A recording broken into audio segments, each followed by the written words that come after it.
يا أيها الذين آمنوا استعينوا بالصبر والصلاة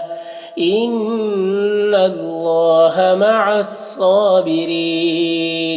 ولا تقولوا لمن يقتل في سبيل الله أموات بل أحياء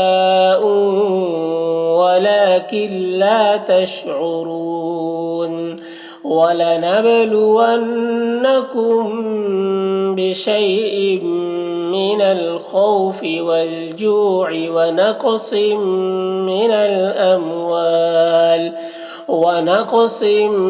من الأموال والأنفس